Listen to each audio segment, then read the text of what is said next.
You're Sherlock Holmes? Yes? Alex Dougall is my name. I must talk to you. I'm in desperate need of your advice. Well, come in, my lad. Come in.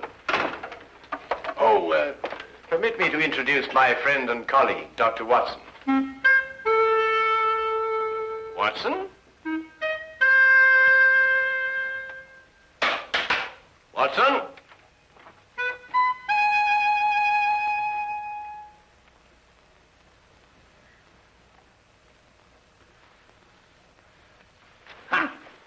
Just as I suspected. Well, Oh, my goodness me, a patient. Oh, I do beg your pardon leaving you standing there like that. Most remiss of me. There, if you'll sit down, I'll be with you in a moment. My dear doctor, Mr. Dougall is not your patient. He's come to see me. Huh? Huh.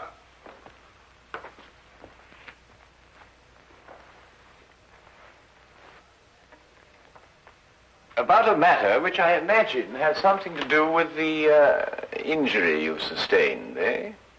About a matter which might prove even more disastrous to a certain young lady if she's allowed to marry this man without somebody telling her. But on the other hand, how can I tell her when... You're jumping about rather a lot, Mr. Dougall. Mentally, of course. Yes, forgive me. I'd better begin by telling you that I'm known to most people by a name other than Alex Dougall.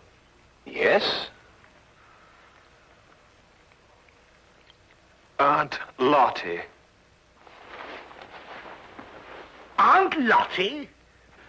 I write under that name in the Daily Observer. I'm a columnist. But Aunt Lottie? I know. It was the boss's idea. I'm really a sports writer. Don't ask me why I was assigned the job, but I do an advice for the lovelorn column. Oh, I see. You mean the readers write into you telling you their problems? And I answer them. The boss thought they'd be more apt to listen to a nice, sweet old Aunt Lottie than a Alex Dougall. Well, of course, he may have a point there, Mr. Dougall. They listen to me, all right. Act on every word I say. And that's what started all the trouble. You'll have to go back with me 2 weeks. I'd received a letter from a young lady who identified herself only with the initials S.D. She said that her father had just died and she had nobody to advise her but me. It seems that her fiancé was a man of violent temper and had on one occasion almost throttled another man for even looking at her. She wanted to know if it'd be wise to marry him. I answered her, and a day later in the editorial room, I came to know what I'd touched off.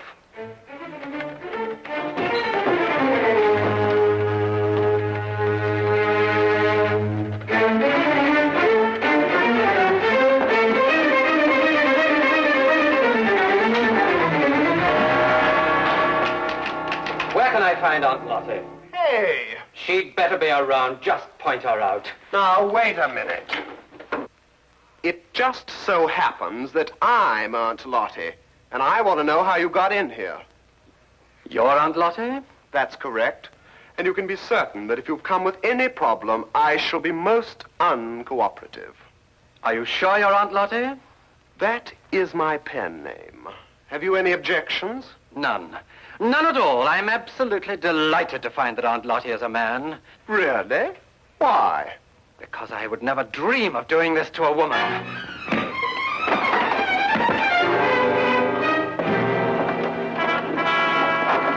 What's the meaning of this? You received a letter the other day from a young lady asking whether it was wise to marry her fiancé, a man of violent temper. That's right. You replied in your column yesterday that it would be most unwise. It is. But what's it got to do with you? I know. Don't tell me. You're the fiancé. Aunt Lottie, you have a lot of mending to do. Mending? In your column tomorrow, I want you to take back every word. It's impossible. My publishers would never allow it. Right, then you'll go and see her personally. Her name is Susan Deering. Her address is 116 Chatham Hills Road, Bathampton. When you get back, I shall expect to hear that she has refixed the wedding date. Now, wait a minute. You can't intimidate me. I gave her my honest advice, and I intend to stick to it. What did you say? I intend to...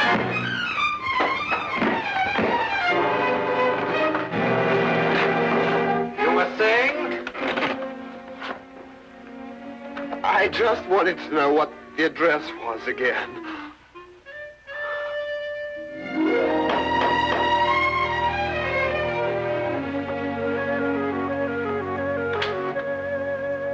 Miss Deering? I'm the housekeeper. Your name, please? Aunt Lottie. No, I have not been drinking.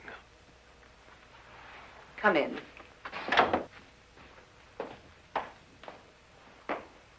Wait here, please. I'll call her.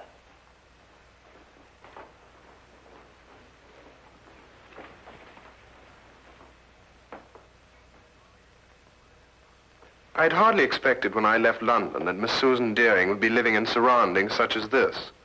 Most of my readers were shop girls. Girls from a modest background, anyway. But Susan Deering was an heiress. I realized this when I recognized the subject in the painting above the fireplace. He was Oliver Deering, the chemical manufacturer who 6 months ago had suffered a heart attack while pursuing his favorite sport, bicycling. He was undoubtedly her father. How do you do? How do you do? Are you really Aunt Lottie? I'm afraid so. My editor felt it would inspire more confidence than a name like Alex Dougall, which is my own. But I don't agree with your editor at all. Oh, really? I never fail to read your columns. They're always so full of wisdom and understanding. Almost like Father used to talk before he died. Well, thank you. But if I didn't think so, I never would have written to you. Never have called off my wedding. Well, as a matter of fact, that's what I came to talk to you about, Miss Deering. Do you mind if we sit down? Oh, please, yes. Here you're hurt and I've kept you standing. Just a little accident. Nothing at all. Yet. Would you like a pillow or something? Oh, no, thank you. What bothers me more than any little ache is the advice that I gave you in my column. The advice you gave me, but every word of it was so true. It cleared up everything. Well, I felt the same thing at the time also, but after meeting your fiancé, Mr. Murdock... You met Jack? Oh, quite by accident. He struck you. I know he forced you to come here and see me. Oh, no, not at all. Then how were you hurt? I fell down the stairs. It was an accident. Forgive me. It's quite obvious that a man like you could never be forced to do anything against his will. Well, I should hope not. But at any rate, after meeting Mr. Murdock, I felt it my responsibility to come here and retract my original advice. Forgive me, Miss Deering. That's what I've been telling her. No one is perfect naturally, but Mr. Murdock is eligible in every other way. He has gold mines in Africa, if that's what Tilda means. And I could be sure he wasn't marrying me for my inheritance. But, Mr. Dougall, you've never seen him when he loses his temper. Miss Deering, have you ever heard of a Dr. Freud? No. A young Viennese. He's invented a new science called psychoanalysis.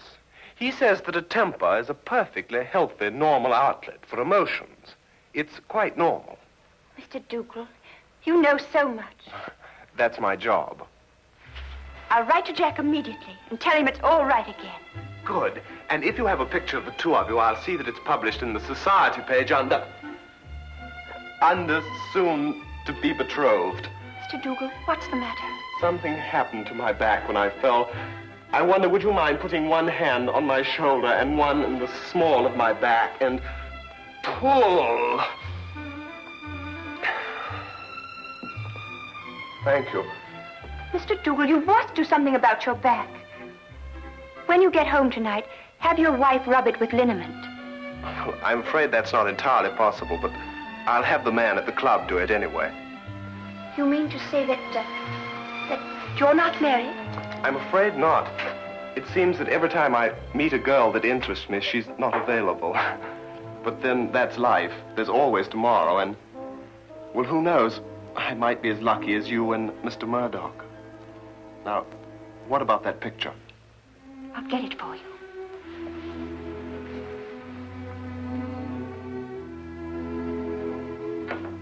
All the way back to London, my eyes kept returning to the snapshot that had been given me, and to Murdock's face. I really hadn't had time to study him when he first came into my office. Everything had happened so fast. But now I had the clinging feeling that I'd seen him somewhere before. But where? And under what circumstances?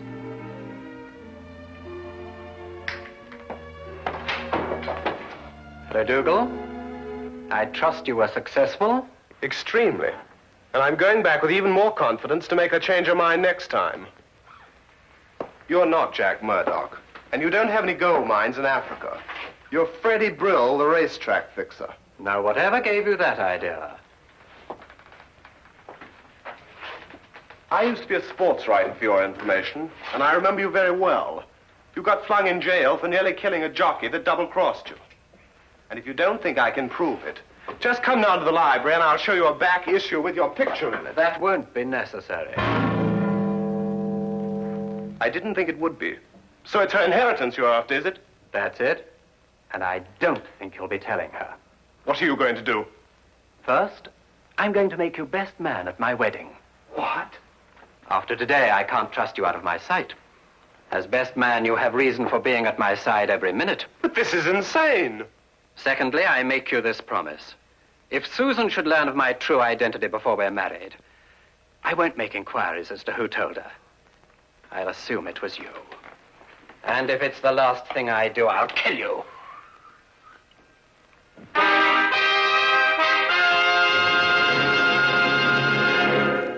Now, we return to the case of the violent suitor. I'm always giving out advice myself, but here I am, strangely enough, asking for it. What shall I do? If I expose Murdock, he'll obviously take his revenge on me. But on the other hand, how can I allow poor Susie to be victimized that way? I see. So it's Susie, is it? Well, up until half an hour ago when I managed to get away from him. Murdock keeps me handcuffed to his side. And naturally, when he saw Miss Deering, I did also. Ah, yes, quite naturally. Well, there's no point in denying it that she does something strange to me. And I found myself wanting to be the groom instead of the best man. That may very well happen yet, Mr. Dougall. But how, with Murdock still in the picture? We'll remove him from the picture. Well, it's simply stated, Holmes. But surely you don't mean to expose Murdock and risk Mr. Dougall's life. No, Watson. If any lives are going to be risked, they'll be yours and mine. Oh. Oh! My plans aren't crystallized yet, Mr. Dougall, but my advice to you is to go back to Mr. Murdock and continue to be his best man. You'll hear from me very soon. I'll do anything you say, Mr. Holmes. Thank you, Mr. Holmes. Not at all. Oh, wait.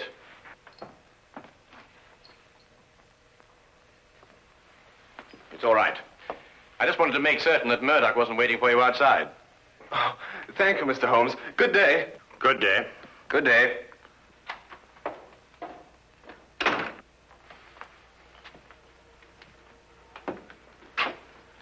And how do you propose to help Mr. Dougall?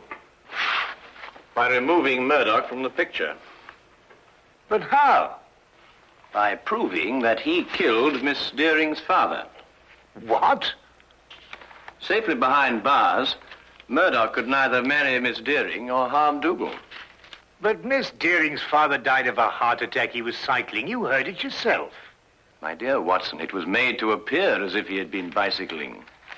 Well, now, really, Holmes, you haven't even left the room. How can you say such a thing? Ah, here it is. I thought I'd kept it. Have a look. When that picture was published in the papers, I showed it to Inspector Lestrade as proof that Oliver Deering was murdered. But the good old inspector, with his usual dim-wittedness, refused to pay any attention to it. Well, I must say I can't see any signs of murder here. Notice Deering's coat. Yes, well. It's buttoned on the left side. So? Have a look at your own. Well, yes, I see that, but... It's my theory that Deering was at home in his shirt sleeves when Murdock struck him a blow on the back of the head that killed him. Then, in an effort to disguise his crime, Murdock, with the aid of a woman, dressed Deering and deposited him and his bicycle on a lonely stretch of country road. But the mistake had been made of buttoning his coat on the wrong side. Yes, but look here, just a minute. You've just talked about a woman. What woman? Well, his accomplice, of course. A woman would be more apt to button Deering's coat on the left side, since it was customary for her to button hers in that way. And talking of coats, I think you'd better take yours. It's going to be chilly in the country tonight. Well, assuming everything you say is true, what's the motive in killing Deering? Well, my guess is that Deering found out Murdock's true identity and prevented him marrying his daughter. And Murdock, seeing himself losing a fortune, lost his temper again. Come on, Watson. We'll pick up Lestrade on the way. Right. Take my coat.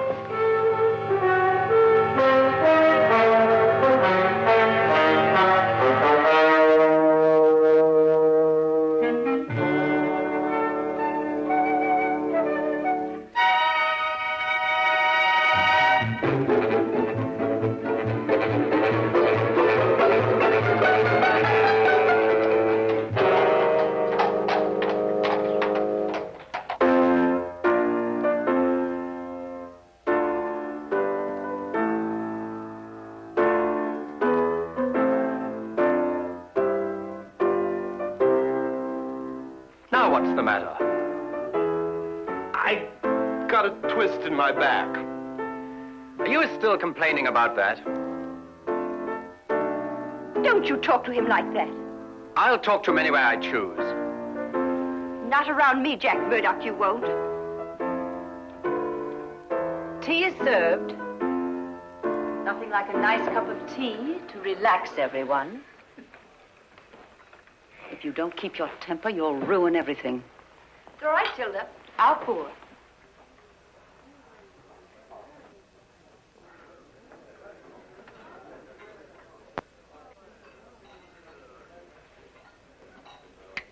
Why didn't I think of it? Of course. Of course, what? The accomplice, it's Tilda. The housekeeper? Yes, it would have to be someone normally attached to the house to have been present at the murder. Tilda fits the part perfectly. She would also have to know Murdock. And from the manner in which she's just been talking to him, that's obvious, too. Your theory sounds as wild now as it did when you first told it to me. Lestrade, give me your gun, will you? What for? Well, I'm just going to put my theory to the test. Wait a minute. Oh, don't worry, I shan't hurt anyone.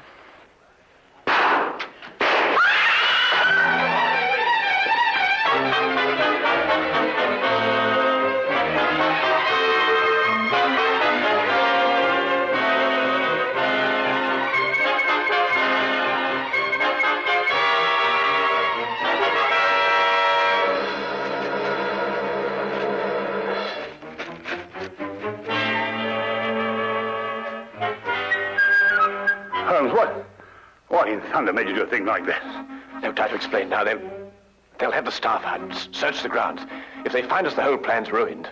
Well, now, where's Lestrade? Lestrade! Shh! Lestrade! He was behind us when I lost. Look. Oh, confound him. If they find him, everything will be ruined. Here, we'd better go and find him ourselves. Lestrade. Lestrade. Oh, no, Holmes, look. Well, well, well. Only the good inspector could have managed that. Well, Lestrade, you look like a stranded whale. What is this thing? It's a badminton net. Were you running with your eyes shut? Here. Holmes, listen. The gardeners, I expect. They're coming this way. We've got to get to the carriage. Come on, Lestrade. Get me out of this thing. Oh, there's no time for that. Come on.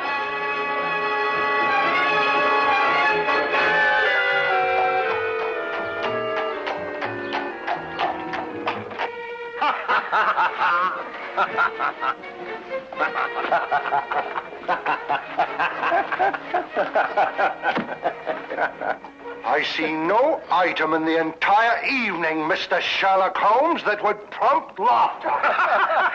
I'm terribly sorry, Lestrade, but I shall cherish the memory of you thrashing about on that badminton court for years to come. I wouldn't find it so amusing, Holmes, if it had been you who had torn that confounded net from its moorings. Lestrade, it was simply a question of going under it after all. And I haven't forgotten that it was your insane behavior tonight that made it necessary for us to be running at all. Yes, what were you up to, Holmes? Those shots, I mean. Yes, I assume there was a purpose. Oh, a very definite purpose, Lestrade. Those 3 bullets were bait for a trap. Odd bait, I must say. I trust it was the perfect bait for our purpose. I only hope that our delayed departure from the Deerings won't make us too late to see the trap sprung. You mean it wasn't sprung at the Deering? There were too many people there, Watson. You see, if my theory is correct, then Jack Murdock's flat should be the place. And I wonder if we can entice this driver to go just a little bit faster. Cabby! Cabby, go as quick as you can.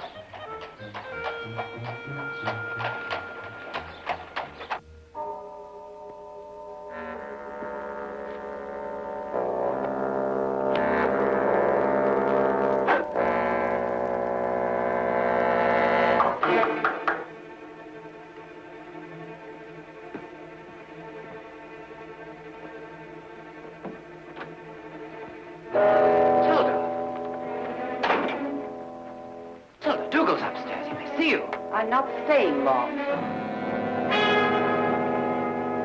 What is this? I'm within 2 days of marrying Susan and grabbing a fortune for us. For yourself, you mean? You never had any intention of sharing it with me. What are you talking about? £50,000 is yours the day I'm married. Didn't I promise it to you? Yes, but your circumstances were different then. I saw you kill Mr. Deering, and you got panicky that I would run to the police.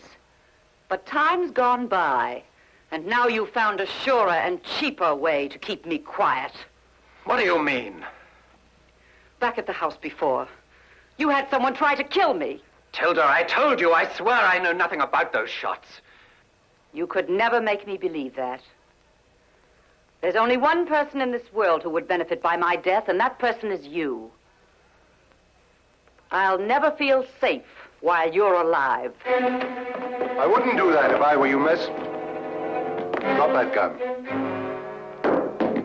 You're under arrest. We heard everything you said. You were tricked, Tilda. It was the police fired those shots at you. Well, Mr. Holmes here anyway. I had a feeling it would stir things up a bit. It's an old adage that partners in crime never trust one another. Get down!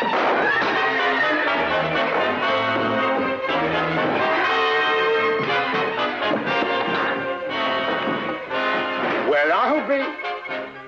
I've been practicing my ride ever since I met him. Ah, well done, my boy. Well done.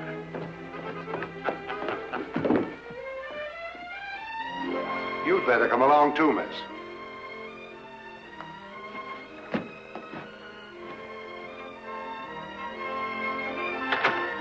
I believe I've outgrown the Aunt Lottie label now. I'm going to ask Susan to marry me. Good for you. First thing tomorrow morning. It's too late tonight. Oh, I don't think it's too late. You don't? No. Definitely not. I'll go right now. Good idea.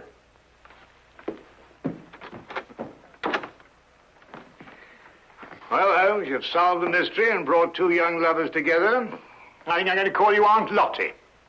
What? Oh, no, really, Watson. This time you've gone too far.